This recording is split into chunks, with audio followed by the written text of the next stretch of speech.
내 집에서 당장 나가라. 너희는 더 이상 내 자식이 아니다. 신6 반격을 위한 준비.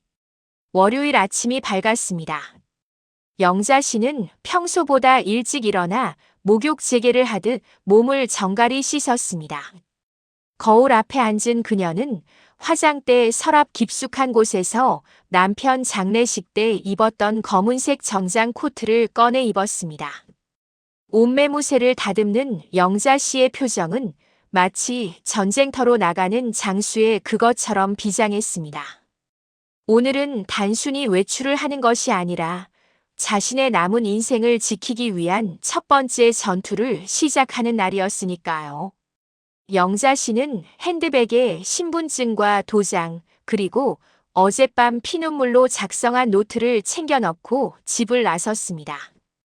가을바람이 제법 쌀쌀했지만 영자 씨는 옷깃을 여미지 않고 꼿꼿한 자세로 걸음을 옮겼습니다. 그녀의 첫 번째 목적지는 구청 옆에 위치한 무료 법률 상담센터였습니다. 번호표를 뽑고 대기하는 동안 영자 씨는 주위를 둘러보았습니다. 이혼, 파산, 상속 등 저마다의 사연을 안고 온 사람들의 표정은 하나같이 어둡고 지쳐 보였습니다. 예전 같았으면 그들의 사연이 궁금해 기웃거렸겠지만 지금 영자 씨에게는 오직 자신의 생존만이 중요했습니다. 김영자님 들어오세요. 상담실 안으로 들어가자 중년의 김 변호사가 서류를 넘기다 말고 안경 너머로 영자 씨를 맞이했습니다. 영자 씨는 자리에 앉자마자 단도직입적으로 물었습니다. 변호사님, 자식한테 집을 주기로 약속했다가 취소할 수 있습니까? 아니면 증여한 뒤에라도 다시 뺏어올 수 있나요? 김 변호사는 영자 씨의 절박한 눈빛을 읽었는지 펜을 내려놓고 진지하게 설명했습니다. 어르신, 증여는 한 번 등기가 넘어가면 끝입니다. 불효소송이라는 게 있긴 하지만 자식이 폐륜에 가까운 범죄를 저질렀다는 걸 입증하기 전엔 돌려받기 하늘의 별 따기예요. 변호사의 말은 영자 씨가 우려했던 그대로였습니다. 법은 생각보다 냉정했고 이미 넘어간 재산 앞에서는 부모 자식 간의 천륜도 종이 조각에 불과했습니다. 영자 씨의 어깨가 눈에 띄게 처지자 변호사는 덧붙여 조언했습니다. 그래서 도장은 목에 칼이 들어와도 함부로 찍으시면 안 됩니다. 차라리 자식들 길을 꺾으시려면 재산 사회환원 유언장이나 조건부 증여 계약서 같은 걸 미리 공증 받아두세요. 일종의 방어막인 셈이죠.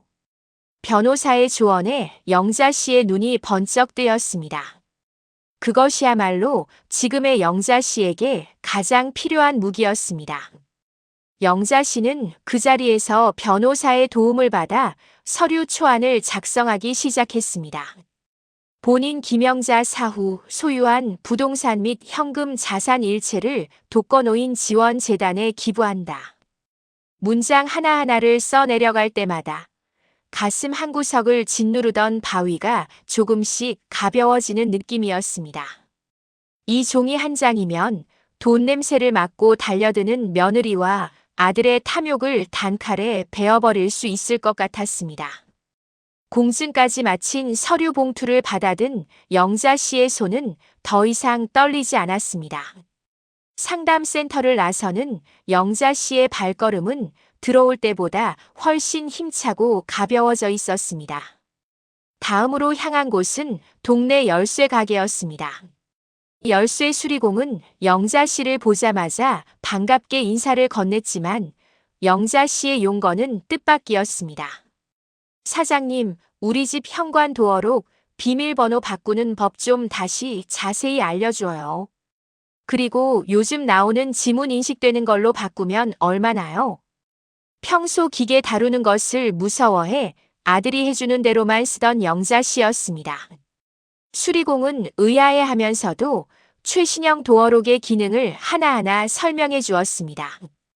영자 씨는 수첩을 꺼내 꼼꼼하게 메모했습니다. 단순히 문단속을 하는 것이 아니었습니다. 자식들이 제 집처럼 드나들던 공간을 온전히 자신만의 성체로 만들겠다는 선언과도 같았습니다. 제일 튼튼하고 밖에서 절대 못 여는 걸로 해주세요. 영자 씨의 주문은 단호했습니다. 집으로 돌아오는 길 영자 씨는 아파트 상가에 있는 부동산에 들렀습니다. 이 부장은 영자 씨를 보자마자 벌떡 일어나 커피를 타주려 했지만 영자 씨는 손을 저어 만류했습니다. 이 부장, 내 말 잘 듣게. 앞으로 내 허락 없이는 이 집 누구한테도 보여주지 마.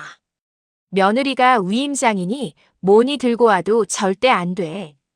영자 씨의 서슬 퍼런 눈빛에 이 부장은 마른 침을 삼켰습니다. 아이고 사모님. 당연하죠. 제가 사모님 도장 없이 거래를 하겠습니까? 걱정 붙들어 매세요. 며느님이 또 오면 바로 연락드릴게요. 이 부장은 영자 씨의 편이었습니다. 10수년을 한 동네에서 살며 영자 씨가 어떻게 살아왔는지 누구보다 잘 아는 그였기에 며느리의 수상한 행동을 묵과할 수 없었을 것입니다. 영자 씨는 이 부장에게 다시 한번 신신당부를 하고 나서야 부동산을 나섰습니다. 든든한 우군을 얻은 것 같아 마음이 한결 놓였습니다. 마지막으로 영자 씨가 향한 곳은 은행이었습니다. 대여금고 신청서를 작성하고 지하 금고실로 안내받았습니다. 영자 씨는 품에 안고 온 보따리를 풀었습니다. 그 안에는 시집 올 때 해왔던 금반지, 남편이 결혼 10주년 선물로 사준 진주 목걸이, 그리고 손주가 태어나면 주려고 모아두었던 돌반지들이 들어있었습니다. 영자 씨는 금부치들을 하나하나 어루만지며 작별 인사를 고했습니다. 이 예쁜 것들을, 그 못된 것들 손에 쥐어줄 뻔했구나. 한때는 며느리에게 물려줄 생각으로 애지중지 닦아놓았던 폐물들이었습니다. 하지만 이제 그 주인은 탐욕스러운 며느리가 아니었습니다. 영자 씨는 차가운 금고 안에 폐물들을 모두 넣고 육중한 철문을 닫았습니다. 철컥 하고 잠기는 소리가 자식들과의 인연을 끊는 소리처럼 들렸습니다. 집에 도착하자마자 영자 씨는 옷을 갈아입을 새도 없이 창고로 향했습니다. 먼지 쌓인 사다리를 꺼내 거실 천장 구석에 설치된 CCTV 모형을 떼어냈습니다. 몇 년 전 방범용으로 달아두었던 가짜 카메라였습니다. 영자 씨는 전자상가에서 사온 최신형 녹화 카메라를 꺼내 설명서를 읽어가며 서툰 솜씨로 조립했습니다.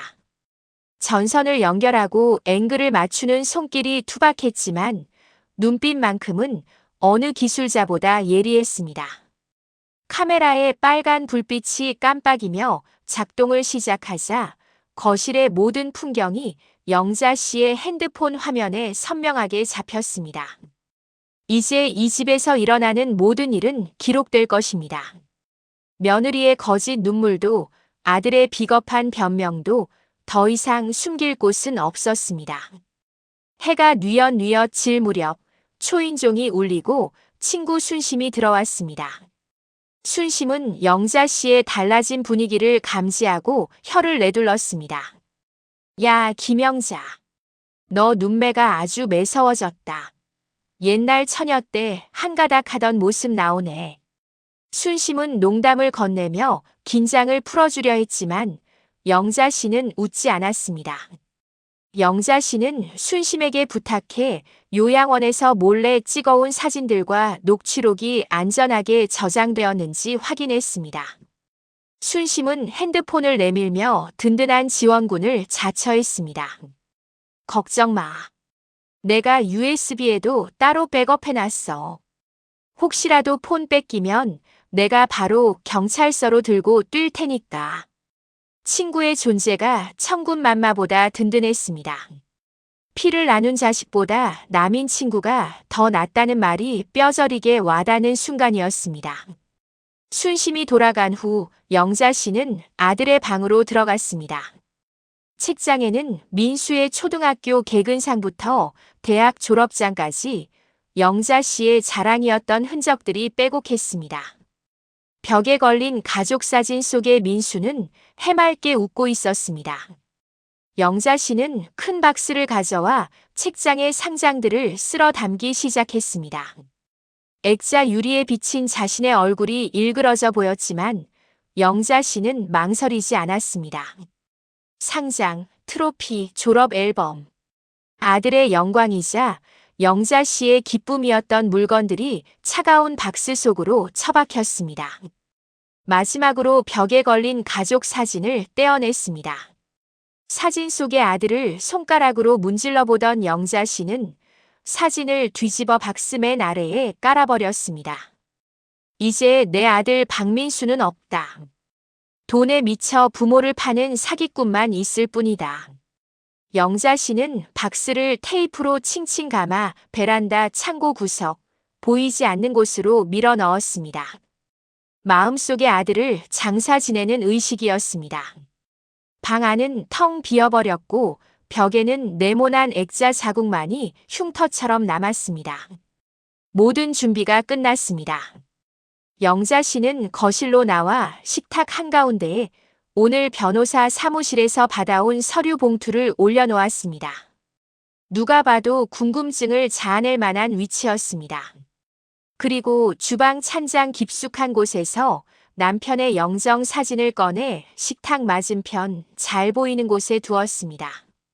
마치 남편과 함께 심판을 내리겠다는 듯이 말이죠.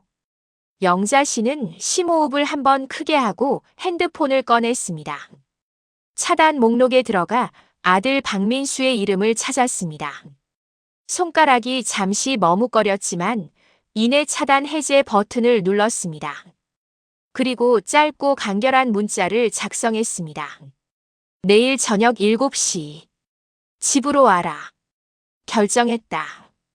전송 버튼을 누르자마자 1분도 되지 않아 일이 사라졌습니다. 아마도 며느리와 함께 핸드폰만 쳐다보며 기다리고 있었겠지요. 답장은 오지 않았지만 그들이 환호성을 지르며 춤을 추고 있을 모습이 눈에 선했습니다. 미끼를 물었다는 확신이 들었습니다. 영자 씨는 거실의 불을 모두 끄고 소파에 앉았습니다. 어둠 속에서 CCTV의 빨간 불빛만이 짐승의 눈처럼 번뜩였습니다. 내일이면 이 거실에서 전쟁이 벌어질 것입니다. 고함이 오가고 어쩌면 몸싸움이 일어날지도 모릅니다. 하지만 영자 씨는 두렵지 않았습니다. 그녀에게는 지켜야 할 집이 있고 되찾아야 할 존엄이 있었습니다.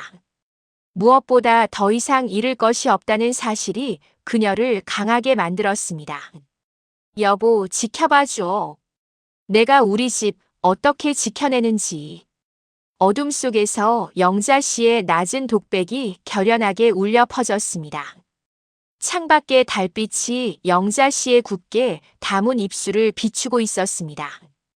폭풍 전야의 밤은 그렇게 깊어만 갔습니다. 신칠 최후의 통첩. 약속한 저녁 7시가 가까워오자 영자 씨의 거실에는 숨막히는 정적만이 감돌았습니다. 벽시계의 초침 소리가 마치 심장 박동 소리처럼 크게 째깍거리며 공간을 채웠죠. 영자 씨는 식탁 의자에 꼿꼿하게 허리를 펴고 앉아 현관 쪽을 응시했습니다. 식탁 위에는 노란 서류 봉투와 남편의 영정 사진, 그리고 영자 씨의 낡은 휴대전화가 삼각편대처럼 놓여 있었습니다. 그것은 단순한 물건이 아니라 다가올 전투를 위해 영자 씨가 배치한 무기들이었습니다. 창밖은 이미 어둠이 짙게 깔려 있었고 거실 형광등 불빛만이 영자 씨의 굳게 담은 입술을 비추고 있었습니다.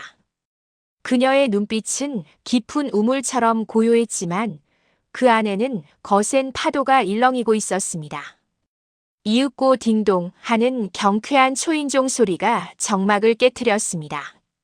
평소라면 반가웠을 그 소리가 오늘은 마치 결투 시작을 알리는 공소리처럼 들렸습니다. 영자 씨는 천천히 자리에서 일어나 인터폰 화면을 확인하지도 않고 도어록의 잠금을 해제했습니다. 띠리릭 소리와 함께 현관문이 열리고 기다렸다는 듯 아들 민수와 며느리 미진이 들어섰습니다. 두 사람의 얼굴에는 숨길 수 없는 화색이 돌고 있었습니다.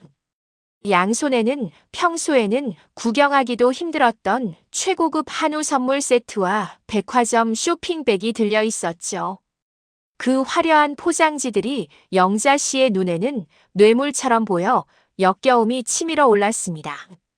어머님, 저희 왔어요. 미지는 현관에 들어서자마자 평소보다 두 톤은 높은 목소리로 인사를 건넸습니다. 그녀의 눈은 영자 씨를 향해 웃고 있었지만 시선은 이미 거실 안쪽을 빠르게 훑고 있었습니다. 아들 민수 역시 덩달아 싱글벙글하며 선물 꾸러미를 바닥에 내려놓았습니다. 엄마 식사는 하셨어요? 이거 엄마 좋아하시는 등심이에요. 오늘 파티라도 해야 하는 거 아니에요? 민수의 목소리에는 들뜬 기색이 역력했습니다. 어머니가 집을 주기로 결심했다고 믿어 의심치 않는 눈치였습니다. 영자 씨는 그들의 호들갑에 대꾸조차 하지 않고 턱으로 식탁 의자를 가리켰습니다. 왔니? 거기 앉아라. 영자 씨의 목소리는 서리빨처럼 차가웠습니다. 하지만 승리감에 도취된 두 사람은 그 냉기를 전혀 감지하지 못했습니다. 미지는 식탁 의자를 빼며 콧노래까지 흥얼거렸습니다. 어머님, 집은 좀 어두운 것 같은데 불 좀 더 켜시지 그러셨어요. 오늘같이 좋은 날에요. 그녀는 자리에 앉으며 핸드백을 열어 준비해온 서류 뭉치를 꺼냈습니다.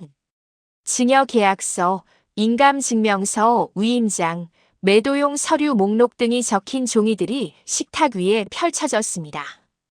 미지는 볼펜 뚜껑을 딱 소리나게 열어 영자 씨 쪽으로 밀어주었습니다.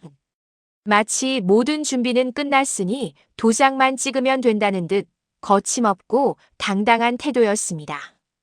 민수도 옆에서 거들었습니다. 엄마, 내가 법무사님한테 다 물어봤어. 이 서류에 도장만 찍으면 복잡한 건 우리가 알아서 할게. 엄마는 신경 쓸 거 하나도 없어. 아들은 어머니의 수고를 덜어주는 효자인 양 굴었지만 그 말의 속뜻은 빨리 명에 넘기고 손 떼라는 강요였습니다. 영자 씨는 식탁 위에 펼쳐진 서류들을 물끄러미 내려다보았습니다. 그 종이 쪼가리들이 내 집을, 내 인생을, 남편과의 추억을 송두리째 앗아가려 하고 있었습니다. 영자 씨의 시선이 천천히 들어올려져 며느리와 아들의 얼굴을 차례로 훑었습니다. 탐욕에 눈이 멀어 어머니의 표정조차 읽지 못하는 저 어리석은 인간들이 가엾기까지 했습니다.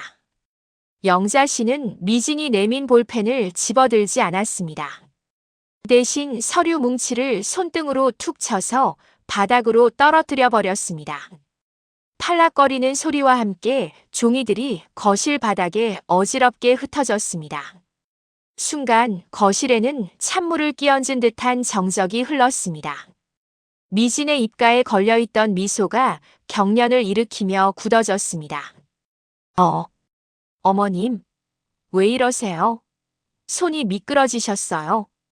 미진은 당황한 기색을 감추며 억지로 웃어보려 했지만 눈동자는 심하게 흔들리고 있었습니다. 민수도 놀란 토끼 눈을 하고 바닥에 떨어진 서류와 어머니를 번갈아 쳐다보았습니다. 영자 씨는 대답 대신 식탁 한가운데에 놓여있던 노란 서류 봉투를 집어들었습니다. 그리고 그 안에서 빳빳한 서류 한 장을 꺼내 며느리 면전에 펼쳐 보였습니다. 이걸 읽어봐라. 내가 찍을 도장은 여기에만 찍혀 있다. 서류의 맨 위에는 유언공정증서라는 굵은 글씨가 박혀 있었습니다.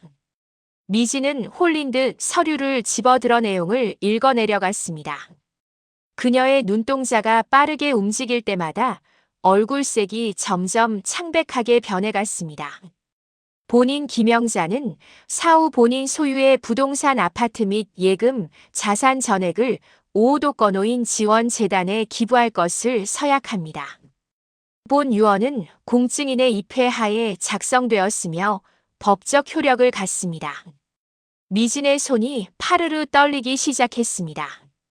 그녀는 믿을 수 없다는 듯 고개를 저으며 소리를 질렀습니다. 이게 뭐예요? 기부라니요? 어머님 노망 나셨어요. 멀쩡한 집을 왜 남한테 줘요? 미진의 목소리는 하이톤으로 갈라져 비명처럼 들렸습니다. 민수도 놀라서 서류를 낚아채 읽어보더니 입을 다물지 못했습니다. 엄마, 이게 진짜야? 아니, 아들 놔두고 왜 생판 모르는 남한테 재산을 줘? 우리 지금 장난하는 거 아니잖아. 민수는 배신감을 느낀 듯 얼굴이 불그락푸르락해져서 어머니에게 대들었습니다. 방금 전까지 효자 노릇을 하던 가면은 벗겨지고 본색이 드러난 것입니다. 영자 씨는 코웃음을 쳤습니다. 장난? 그래, 너희는 이게 장난 같으냐? 나는 목숨 걸고 쓴 내 마지막 뜻이다.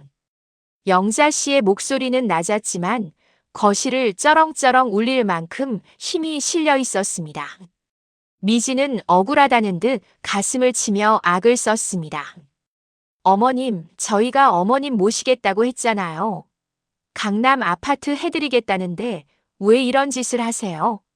저희 신용불량자 되는 꼴 보고 싶어서 그러세요? 적반하장이었습니다.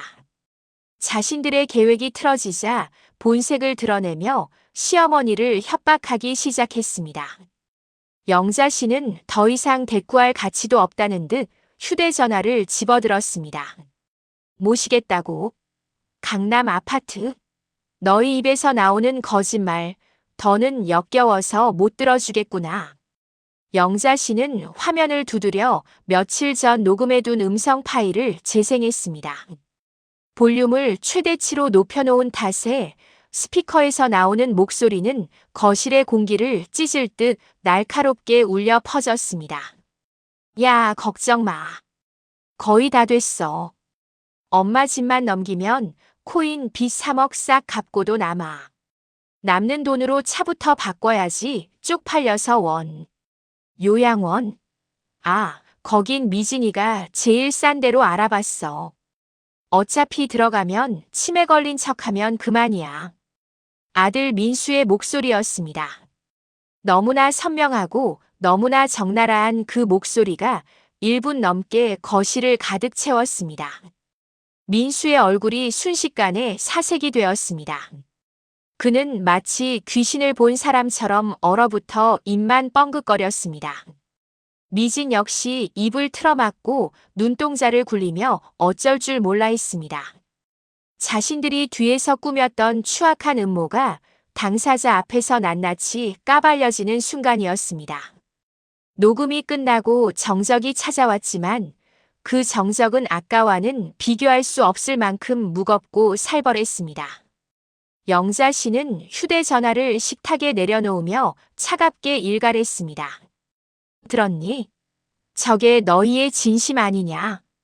나를 엄마가 아니라 돈주머니로 치매 걸린 노인네로 취급하는 저 더러운 속내가 내 본심 아니냐고. 영자 씨의 호통에 민수는 다리가 풀린 듯 바닥에 털썩 주저앉았습니다. 그는 벌벌 떨면서 어머니의 바지가랑이를 잡으려 손을 뻗었습니다. 엄마, 그게 아니야. 오해야. 내가 친구랑 농담한 거야. 진짜야, 믿어줘. 비겁한 변명이었습니다. 증거가 명백한데도 끝까지 오리발을 내미는 아들의 모습에 영자 씨는 남은 정마저 싹 달아나는 것을 느꼈습니다. 농담. 내 목숨 줄인 집을 팔아먹고 나를 요양원에 가두는 게 너희한텐 농담거리니? 영자 씨는 아들의 손을 매몰차게 뿌리쳤습니다. 미지는 상황이 불리하게 돌아가자 눈물을 짜내며 감정에 호소하려 들었습니다. 어머님 아니에요. 민수 씨가 빚 때문에 너무 힘들어서 헛소리한 거예요. 저희 정말 어머님 생각해서. 닥쳐라. 영자 씨가 벼락같이 소리를 지르며 식탁을 내리쳤습니다. 식탁 위에 있던 남편의 영정 사진이 덜그럭거렸습니다. 내 집에서 당장 나가. 너희 같은 짐승만도 못한 것들은 내 자식 아니다. 다시는 내 눈앞에 나타나지 마라. 영자 씨의 선언은 단호했습니다. 그녀의 손가락이 현관문을 가리키고 있었습니다. 그 손끝은 떨리지 않았습니다. 민수는 무릎을 꿇은 채 엉금엉금 기어 영자 씨 앞으로 다가왔습니다. 엄마 잘못했어. 한 번만 봐줘. 우리 정말 길바닥에 나앉게 생겼어. 이 집 아니면 갈 데도 없어. 아들은 이제 자존심이고 뭐고 다 버리고 매달렸습니다. 하지만 영자 씨의 눈에는 아들의 절박함이 불쌍해 보이지 않았습니다. 그것은 부모에 대한 죄송함이 아니라 돈줄이 끊긴 것에 대한 공포일 뿐이라는 걸 알았기 때문입니다. 영자 씨는 자리에서 일어나 거실 천장 구석을 가리켰습니다. 저기 보이니? 너희가 하는 짓거리, 저 카메라가 다 찍고 있다. 내가 경찰 부르기 전에 썩 꺼져라. 민수와 미지는 영자 씨가 가리키는 곳을 쳐다보았습니다. CCTV의 빨간 불빛이 그들을 내려다보고 있었습니다. 자신들의 패륜적인 행각이 증거로 남고 있다는 사실에 두 사람은 경악했습니다. 미진의 얼굴이 공포와 분노로 일그러졌습니다. 어머님, 정말 너무하시네요. 자식을 범죄자 취급하세요. 이게 부모가 할 짓이에요. 미진은 끝까지 반성하지 않고 오히려 영자 씨를 탓했습니다. 그 뻔뻔함에 영자 씨는 기가 막혀 헛웃음이 나왔습니다. 부모? 그래, 내가 부모라서 여태껏 참았다. 하지만 이제는 아니다. 나는 오늘부로 너희 엄마 그만둔다. 영자 씨는 주방 쪽으로 걸어가 미리 준비해둔 소금 바구니를 집어들었습니다. 그녀의 눈빛은 결연했습니다. 이제 말로 하는 설득이나 훈계는 끝났습니다. 행동으로 보여줄 때가 온 것입니다. 영자 씨는 소금 바구니를 옆구리에 끼고 흩어진 서류 뭉치를 밟으며 며느리와 아들에게 다가갔습니다. 마치 악귀를 쫓아내는 무당처럼 그녀의 기세는 등등했습니다. 민수는 어머니의 살기 어린 눈빛에 뒷걸음질 쳤고 미지는 입술을 깨물며 도끼 어린 눈으로 영자 씨를 노려보았습니다. 거실의 공기는 언제 터질지 모르는 시한폭탄처럼 팽팽하게 당겨져 있었습니다. 이 밤 영자 씨의 집은 더 이상 안식처가 아닌 탐욕과 배신을 심판하는 법정이 되어 있었습니다. 신8 폭발과 축출. 궁지에 몰린 쥐가 고양이를 문다고 했던가요? 자신의 치부가 낱낱이 드러나 더 이상 물러설 곳이 없어진 며느리 미진의 눈빛이 순식간에 표독스럽게 변했습니다. 방금 전까지 흘리던 거짓 눈물은 순식간에 말라버리고 얼굴에는 살기마저 감돌았죠. 그녀는 바닥에 흩어진 서류 뭉치를 발로 걷어차며 영자 씨에게 대들듯이 다가왔습니다. 어머님, 진짜 왜 이러세요? 노망 나신 거 아니면 도장 찍으라니까요. 미지는 더 이상 시어머니에 대한 예의나 존중 따위는 안중에도 없다는 듯 고래고래 소리를 질렀습니다. 급기야 그녀는 영자 씨의 팔을 거칠게 잡아채며 억지로 식탁 쪽으로 끌고 가려 했습니다. 영자 씨의 늙은 몸이 휘청거렸지만 미진의 손아귀 힘은 매서웠습니다. 이거 놓아라. 이게 어디서 시어미 몸에 손을 대. 영자 씨가 비명을 지르며 저항했지만 돈에 눈이 먼 미진에게는 아무것도 들리지 않는 듯 했습니다. 옆에 있던 민수는 아내의 패악질을 보고도 말리기는커녕 우물쭈물하며 사태를 방관하고 있었죠. 어머니의 팔이 며느리의 손톱에 긁혀 붉은 생채기가 나는데도 아들은 고개를 돌려버렸습니다. 영자 씨는 그 순간 이들이 더 이상 말로 해서는 안 되는 짐승이라는 것을 뼈저리게 깨달았습니다. 영자 씨는 죽으림을 다해 미진의 팔을 뿌리치고 뒤로 물러섰습니다. 거친 숨을 몰아쉬며 주방 아일랜드 식탁 아래에 미리 준비해 두었던 하얀 플라스틱 바구니를 집어들었습니다. 그 안에는 굵은 천일염이 가득 담겨 있었습니다. 영자 씨는 떨리는 손으로 소금을 한 줌 가득 쥐었습니다. 그래, 너희가 사람이기를 포기했구나. 내 집에서 당장 나가라, 이 귀신들아. 영자 씨의 외침과 함께 허공을 가르며 굵은 소금알들이 미진의 얼굴을 향해 날아갔습니다. 후두둑 하는 소리와 함께 소금이 미진의 눈과 입으로 사정없이 쏟아졌습니다. 악, 내 눈. 이게 무슨 짓이에요? 미진은 비명을 지르며 얼굴을 감싸 쥐고 뒷걸음질 쳤습니다. 따가운 소금기가 눈에 들어가자 미진은 고통스러운 듯 발버둥을 쳤습니다. 하지만 영자 씨의 손은 멈추지 않았습니다. 그녀는 다시 한번 소금을 한 줌 쥐어 이번에는 멍하니 서 있는 아들 민수에게 뿌렸습니다. 너도 똑같은 놈이다. 자식이라고 오냐오냐 했더니 부모를 팔아먹으려 들어. 민수는 소금 세례를 맞고서야 정신이 든 듯 허우적거렸습니다. 엄마, 왜 이래? 하지 마. 민수가 팔로 얼굴을 막으며 소리쳤지만 영자 씨의 분노는 멈출 줄 몰랐습니다. 영자 씨는 소금 바구니를 바닥에 내던지고 현관 옆 베란다 입구에 놓아두었던 빨간색 물바가지를 집어들었습니다. 그 안에는 아침부터 받아놓은 차가운 수돗물이 찰랑거리고 있었죠. 영자 씨는 망설임 없이 물바가지를 들어 미진을 향해 끼얹었습니다.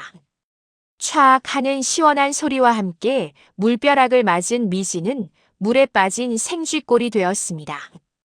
화장은 검게 번져 흉측하게 흘러내리고 명품이라며 자랑하던 원피스는 젖어서 몸에 달라붙었습니다.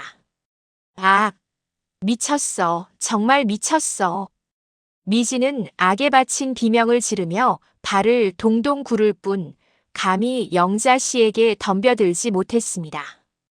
영자 씨의 기세가 마치 칼을 든 장수처럼 서슬 퍼렇게 빛나고 있었기 때문입니다. 영자 씨는 빈 바가지를 바닥에 집어 던지며 인터폰 수화기를 들었습니다. 떨리는 손가락으로 경비실 호출 버튼을 꾹 눌렀습니다. 여기 105동 302호인데요. 지금 외부인들이 들어와서 난동을 부리고 있어요. 빨리 와서 끌어내 주세요. 영자 씨의 목소리는 단호했고 일말의 망설임도 없었습니다. 자신의 아들과 며느리를 외부인이라고 지칭하는 그 순간 영자 씨의 마음속에서 그들은 이미 남이 되어 있었습니다. 경비실에 신고했다는 말에 민수의 얼굴이 하얗게 질렸습니다. 엄마, 경찰은 안 돼. 나 사업하는 사람이야. 소문나면 끝장이라고. 민수는 그제야 사태의 심각성을 깨닫고 영자 씨에게 애원했습니다. 하지만 영자 씨는 차갑게 돌아섰습니다. 사업, 사기겠지. 내가 떳떳하면 경찰이 무서울 리 있겠니? 영자 씨는 현관문을 활짝 열어젖히며 손가락으로 밖을 가리켰습니다. 좋은 말로 할 때 제 발로 나가라. 끌려나가서 망신당하기 전에. 복도 센서 등이 켜지며 어두운 복도가 드러났습니다. 미진은 분함을 참지 못해 씩씩거렸지만 멀리서 들려오는 경비원의 사이렌 소리에 흠칫 놀랐습니다. 그녀는 젖은 머리카락을 쓸어 넘기며 영자 씨를 도끼 어린 눈으로 노려보았습니다. 두고 보세요. 이 집 절대 포기 안 해요. 법적으로 따져보자고요. 미진은 마지막까지 악담을 퍼부으며 영자 씨의 가슴에 대못을 박았습니다. 영자 씨는 눈 하나 깜짝하지 않고 받아쳤습니다. 그래, 법대로 해보자. 나도 증거 다 모아놨으니 어디 한번 끝까지 가보자꾸나. 결국 민수는 겁에 질려 아내의 팔을 잡아 끌었습니다. 여보, 일단 가자. 사람들 온다. 민수는 도망치듯 신발을 구겨 신고 현관 밖으로 나갔습니다. 미진도 분을 사귀지 못한 채 씩씩거리며 남편에게 끌려나갔습니다. 두 사람이 현관 밖으로 완전히 밀려나자 영자 씨는 기다렸다는 듯 현관문을 쾅 닫았습니다. 철컥하고 도어록이 잠기는 소리가 그 어느 때보다 경쾌하고 묵직하게 들렸습니다.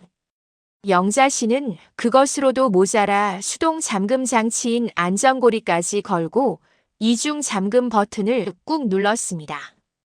이제 밖에서는 비밀번호를 알아도, 아니 지문이 있어도 절대 열 수 없는 철옹성이 되었습니다. 문 밖에서는 미진이 문을 쿵쿵 두드리며 고래고래 소리를 지르는 소리가 들려왔습니다.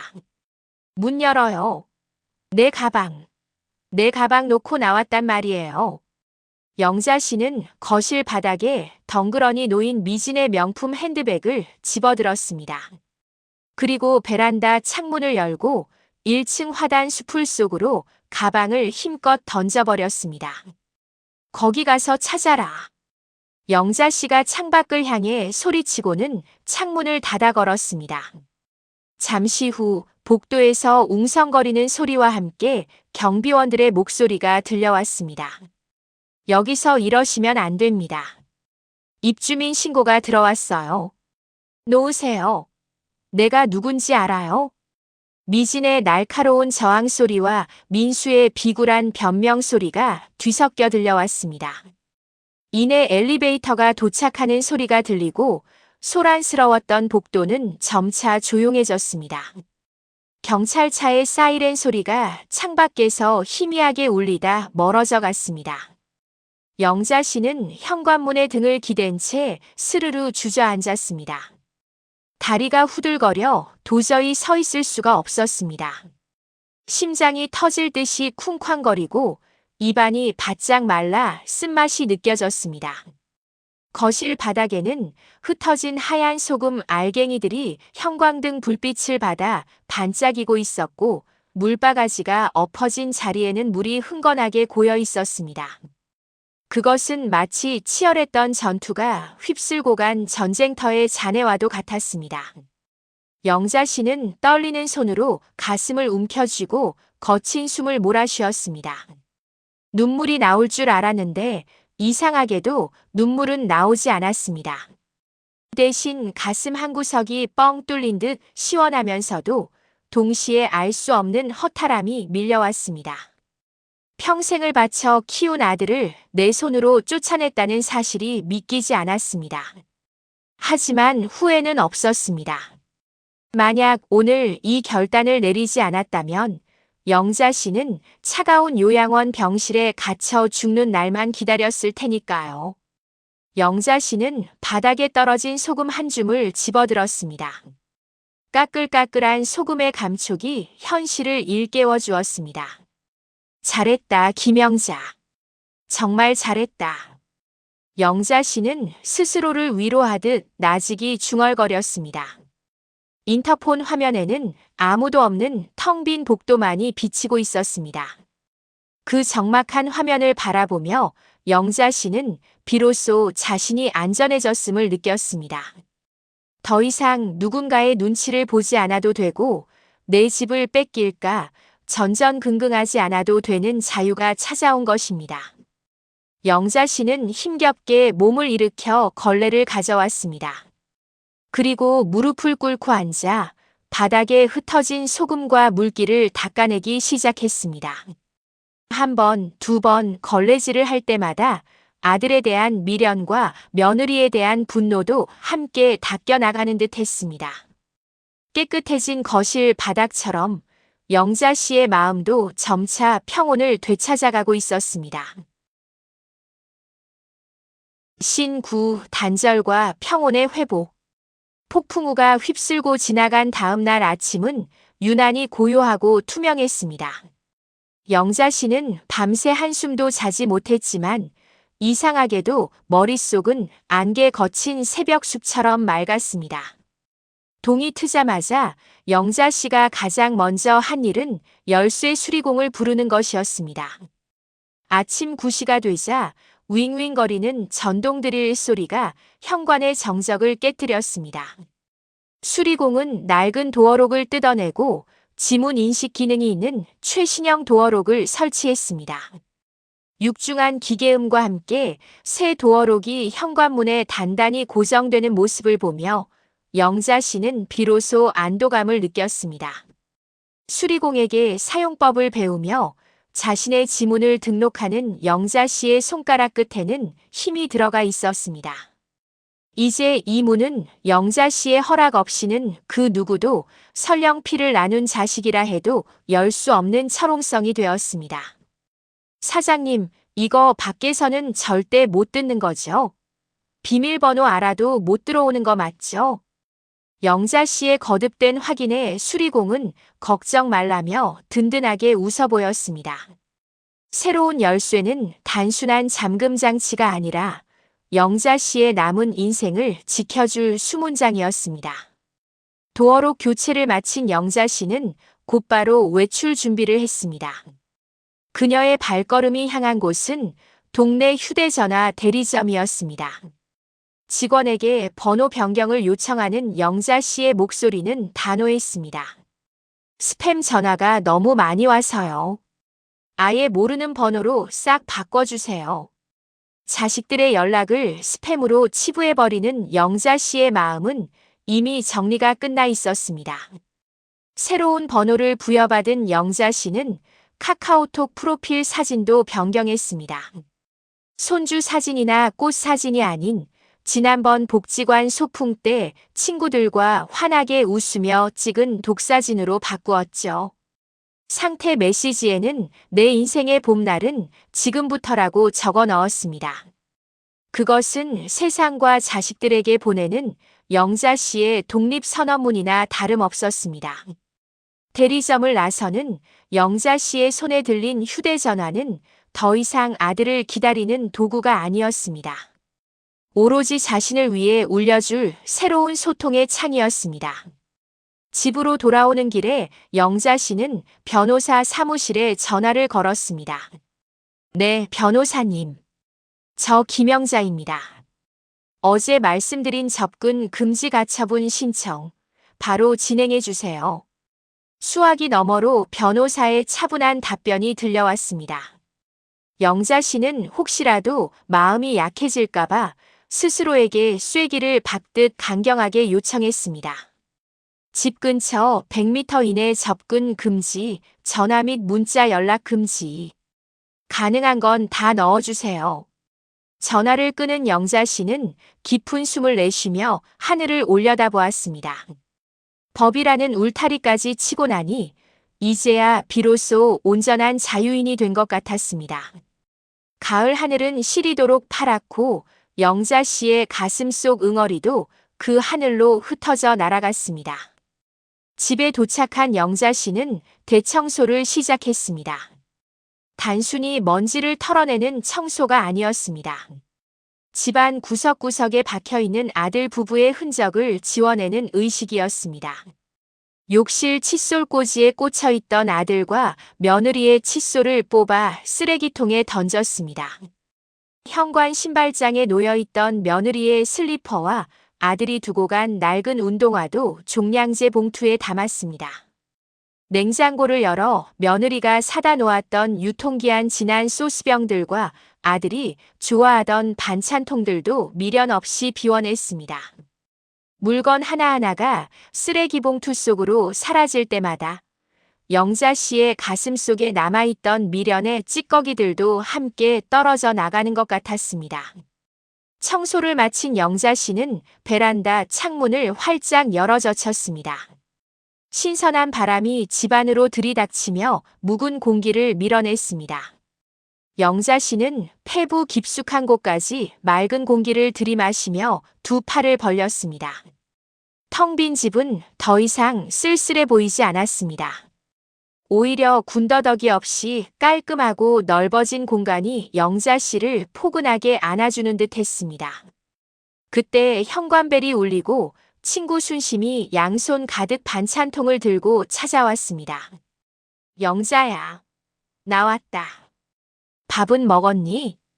순심의 목소리를 듣자마자 꾹꾹 눌러왔던 감정이 본물 터지듯 터져 나왔습니다. 영자 씨는 현관에 서 있는 친구를 보자마자 그 자리에 주저앉아 엉엉 소리 내어 울었습니다. 어제 아들 앞에서는 독하게 참았던 눈물이 내 편인 친구 앞에서는 속절없이 흘러내렸습니다. 순심은 반찬통을 내려놓고 영자 씨를 와락 끌어안아 주었습니다. 그래, 울어라. 실컷 울어. 속이 시원해질 때까지 다 쏟아내라. 순심의 투박한 손이 영자 씨의 등 뒤를 토닥거렸습니다. 그 따뜻한 위로에 영자 씨는 어린아이처럼 친구의 품에 얼굴을 묻고 한참을 오열했습니다. 그 눈물은 슬픔의 눈물이 아니었습니다. 평생을 올가매던 모성애라는 굴레를 벗어던지며 흘리는 해방의 눈물이었습니다. 한바탕 울고 난 영자 씨의 얼굴은 비 온 뒤의 하늘처럼 개운해 보였습니다. 순심은 코를 훌쩍이는 영자 씨에게 물 한 잔을 건네며 씩씩하게 말했습니다. 이제 다 끝났다. 넌 자유야. 이제 나랑 여행도 다니고 맛집도 다니면서 신나게 살자. 우리 아직 청춘이야, 이거사. 친구의 위로에 힘을 얻은 영자 씨는 장롱 깊숙한 곳에 넣어두었던 통장을 꺼냈습니다. 그동안 아들 장가 보낼 때 보태주려고 혹은 손주 대학 등록금 해주려고 한 푼, 두 푼 모아왔던 비상금이었습니다. 영자 씨는 통장의 잔액을 확인하고는 결심한 듯 전화를 걸었습니다. 거기 안마의자 매장이죠? 제일 좋은 모델로 최고급 사양으로 하나 보내주세요. 수백만 원이 넘는 금액이었지만 영자 씨의 목소리에는 망설임이 없었습니다. 평생 쑤시고 아픈 허리와 다리를 위해 이 정도 호사는 누려도 된다고 스스로에게 허락했습니다. 네, 일시불로 결제할게요. 전화를 끊은 영자 씨의 입가에 통쾌한 미소가 번졌습니다.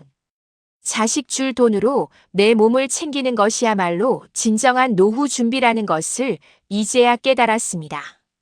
오후가 되자 영자 씨는 집 근처 미용실로 향했습니다. 늘 뽀글뽀글하게 볶아대던 촌스러운 파마 대신 원장님에게 세련된 스타일을 주문했습니다. 원장님, 나 좀 젊어 보이게 우아하게 좀 해줘봐요.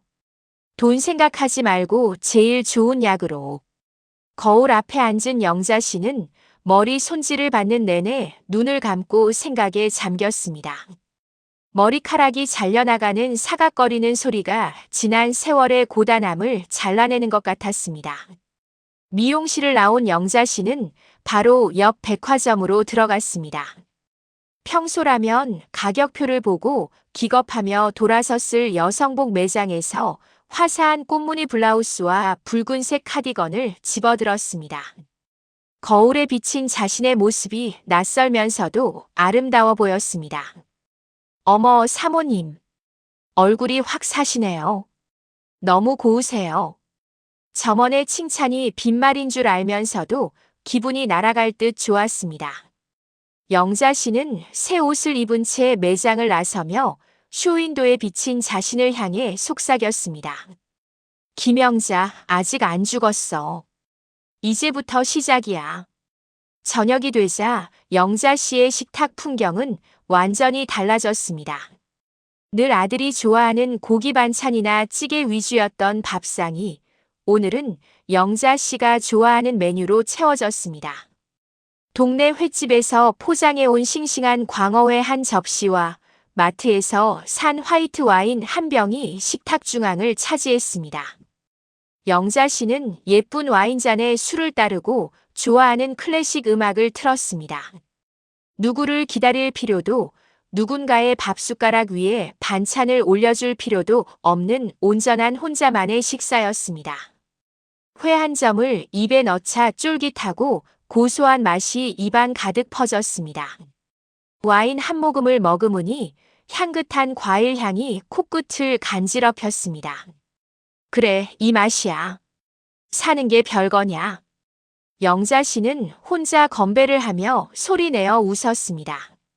TV에서는 영자 씨가 좋아하는 트로트 예능 프로그램이 방영되고 있었고 그녀는 박수를 치며 흥겹게 노래를 따라 불렀습니다.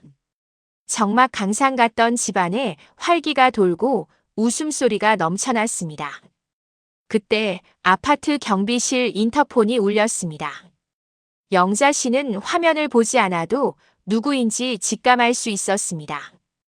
아마도 아들 민수가 문이 열리지 않아 경비실을 통해 연락을 한 모양이었습니다. 화면 속에는 경비원의 곤란한 표정과 함께 멀리서 서성이는 민수의 모습이 작게 비쳤습니다. 영자 씨는 와인잔을 내려놓고 인터폰 수화기를 들었습니다. 사모님, 아드님이 오셨는데 문이 안 열린다고. 경비원의 말이 채 끝나기도 전에 영자 씨가 말을 잘랐습니다. 경비 아저씨, 제가 말씀드렸잖아요. 외부인 출입 금지라고요. 잡상이는 절대 들이지 마세요. 영자 씨의 목소리는 차갑고 단호했습니다. 그리고 자꾸 얼쩡거리지 말라고 전해주세요. 경찰 부르겠다고요. 영자 씨는 대답도 듣지 않고 수화기를 탁 내려놓았습니다. 인터폰 화면을 꺼버리자 거실은 다시 영자 씨만의 평화로운 공간으로 돌아왔습니다. 일말의 죄책감도 망설임도 없었습니다. 그 단호한 거절은 영자 씨가 자신을 지키기 위해 쌓아 올린 성벽의 마지막 벽돌이었습니다. 영자 씨는 소파에 편안하게 기대어 다시 와인잔을 들었습니다. 창밖으로는 도시의 야경이 보석처럼 반짝이고 있었습니다. 그 불빛들이 마치 영자 씨의 새로운 인생을 축복해주는 것 같았습니다. 더 이상 누군가를 하염없이 기다리며 현관문을 바라보지 않아도 되는 저녁. 내 집이 누군가에게 뺏길까봐 전전긍긍하지 않아도 되는 밤. 텅 빈 집은 이제 외로움의 공간이 아니었습니다. 그것은 누구의 방해도 받지 않고 온전히 나 자신으로 존재할 수 있는 자유의 공간이었습니다. 영자 씨는 와인을 한 모금 더 마시며 나직이 중얼거렸습니다. 좋다. 참 좋다. 그녀의 얼굴에는 지난 10년 동안 볼 수 없었던 가장 편안하고 행복한 미소가 떠올라 있었습니다. 신 10. 새로운 인생 이막. 한 달이라는 시간은 계절을 바꾸기에 충분한 시간이었습니다. 차가운 바람이 불던 거리는 어느새 훈훈한 봄 기운이 감돌기 시작했고 영자 씨의 인생에도 따스한 봄날이 찾아왔습니다. 오후 2시 구림노인복지관 대강당은 트로트 음악 소리와 함께 열기로 가득 찼습니다. 화려한 조명 아래 반짝이는 스팽글 드레스를 입은 영자 씨가 무대 중앙에 서 있었습니다. 그녀가 마이크를 잡고 경쾌한 리듬에 맞춰 노래를 부르자 객석에 앉은 수십 명의 노인들이 형광봉을 흔들며 환호했습니다. 아모르 파티. 내 인생은 나의 것. 영자 씨의 목소리에는 지난 세월의 한을 털어버린 듯한 힘과 자신감이 넘쳐 흘렀습니다. 맨 앞줄에는 단짝 친구 순심이 김영자 팬클럽이라고 적힌 피켓을 들고 목이 터져라 응원하고 있었습니다. 노래가 클라이맥스에 다다르자 영자 씨는 화려한 손짓과 함께 윙크를 날리는 여유까지 보여주었습니다. 무대 위에서 스포트라이트를 받는 그녀의 얼굴은 20대 처녀 시절로 돌아간 듯 생기가 넘쳤습니다. 노래가 끝나고 우레와 같은 박수 소리가 쏟아지자 영자 씨는 허리 숙여 우아하게 인사했습니다. 그것은 단순히 노래를 마친 가수의 인사가 아니라 자신의 인생 이막을 성공적으로 연 주인공의 당당한 인사였습니다. 공연이 끝나고 복지관 휴게실에는 영자 씨를 중심으로 사람들이 모여들었습니다. 영자 씨는 이제 복지관의 유명 인사 일명 똑순이 여사로 통하고 있었죠. 그녀는 테이블에 둘러앉은 노인들에게 진지한 표정으로 자신의 경험담을 들려주었습니다. 여러분, 자식한테 미리 재산 물려주는 거, 그거 효도받는 지름길이 아니라 고려장 당하는 지름길이에요. 영자 씨의 생생한 조언에 할머니, 할아버지들은 고개를 끄덕이며 귀를 기울였습니다. 내 몸 편하고 내 마음 편한 게 최고지. 자식 눈치 보느라 내 노후 망치면 아무 소용 없어요. 내 돈은 내가 쓰고 갈 때까지 쥐고 있어야 대접받습니다. 영자 씨가 주먹을 불끈 쥐며 강조하자 여기저기서 맞다 맞아 하는 감탄사가 터져 나왔습니다. 한 할머니가 영자 씨의 손을 잡으며 물었습니다. 영자 형님, 어떻게 그렇게 모질게 맘을 먹었어요? 그래도 자식인데 안 보고 싶어요? 영자 씨는 찻잔을 내려놓으며 담담하게 웃었습니다. 처음엔 살점이 떨어져 나가는 것 같았죠. 근데 썩은 살은 도려내야 새 살이 돋더라고요. 지금은 아주 시원해요.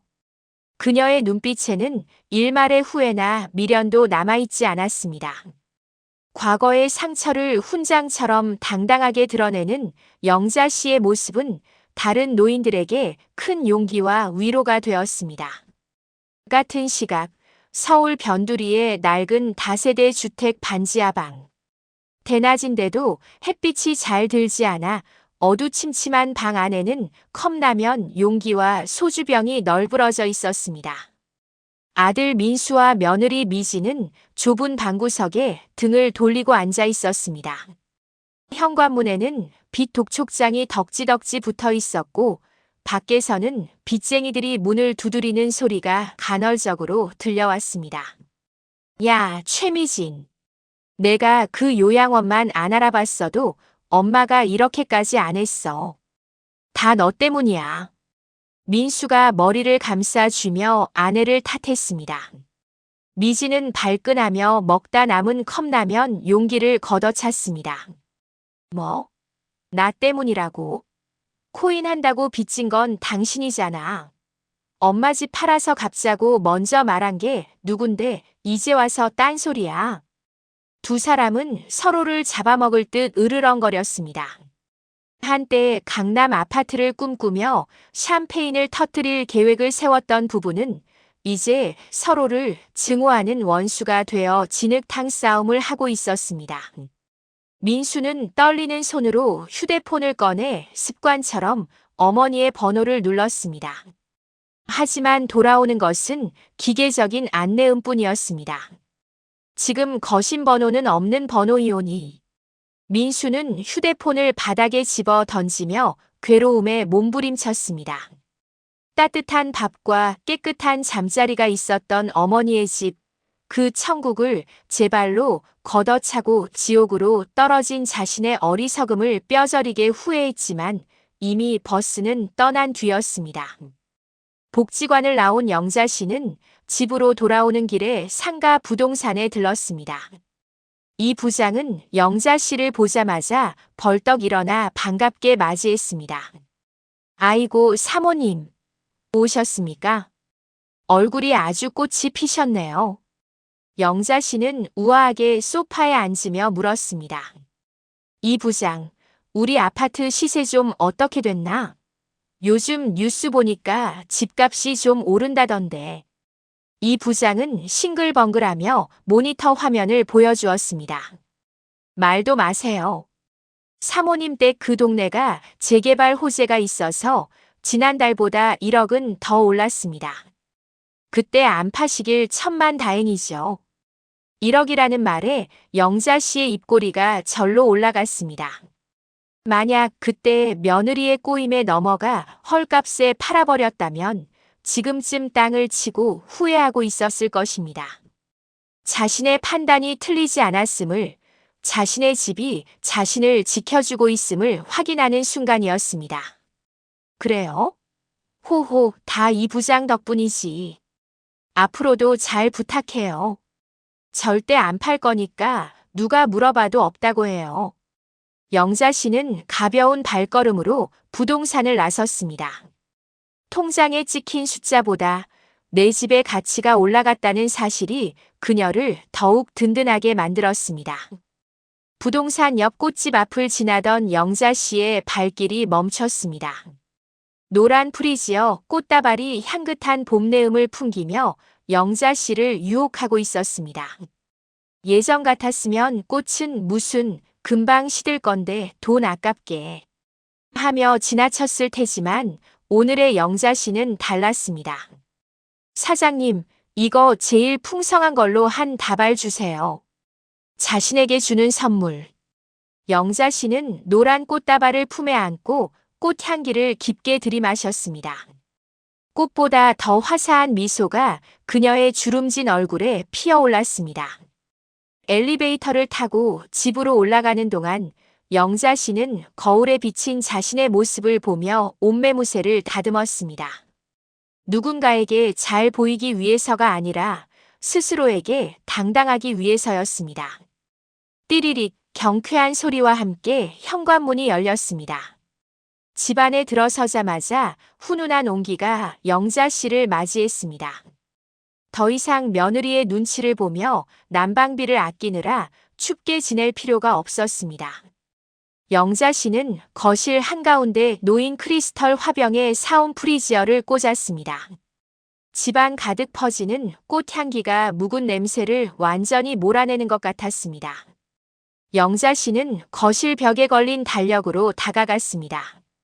다음 주 날짜에 빨간색 동그라미가 크게 그려져 있고 제주도 우정여행 순심이랑이라는 글씨가 큼지막하게 적혀 있었습니다.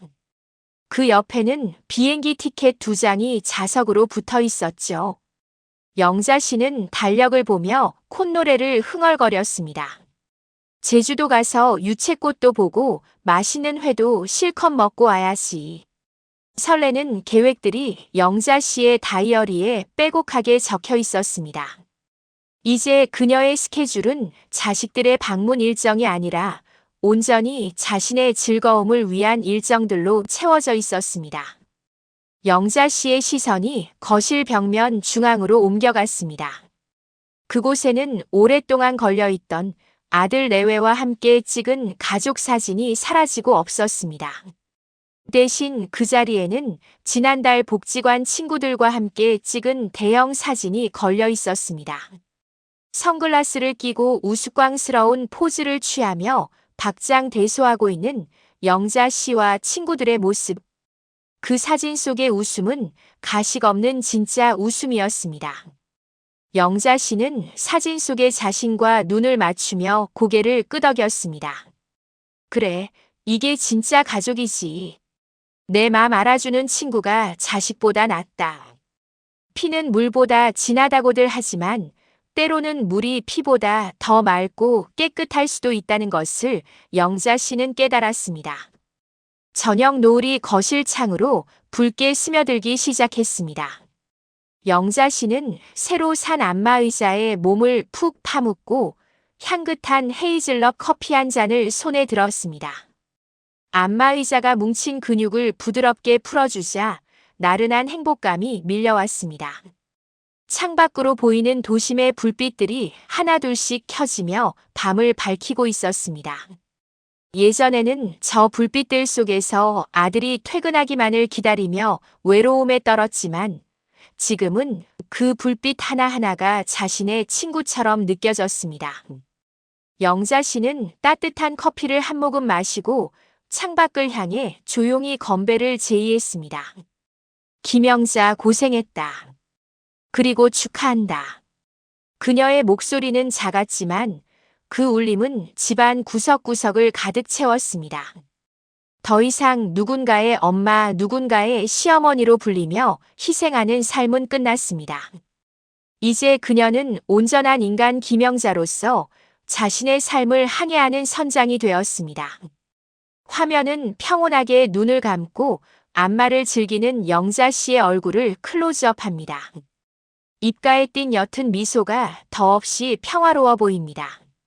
그 위로 잔잔한 피아노 선율과 함께 하얀색 자막이 천천히 떠오릅니다. 자신의 삶을 지키는 것이 진정한 노후 준비입니다. 당신의 인생 2막을 응원합니다. 화면이 서서히 어두워지며 영자 씨의 이야기는 끝이 납니다. 하지만 그녀의 진짜 인생은 바로 지금부터가 시작입니다. 뼈아픈 배신의 상처를 도려내고 비로소 나라는 이름으로 다시 선 김영자 씨의 인생 2막 어떠셨나요? 가족이라는 이름의 굴레를 벗어던진 그녀의 당당한 홀로서기가 여러분의 가슴에도 시원한 바람을 일으켰기를 바랍니다. 다음 시간에는 또 다른 이웃의 가슴 시린 사연과 감동적인 반전 드라마로 다시 찾아오겠습니다. 오늘도 당신의 소중한 하루를 응원하며 작은 세상의 이야기는 계속됩니다. 구독과 좋아요는 진심 어린 이야기 제작에 큰 힘이 됩니다. 오늘도 당신의 하루가 따뜻하길 바랍니다. 작은 세상과 함께 하세요. 감사하고 사랑합니다.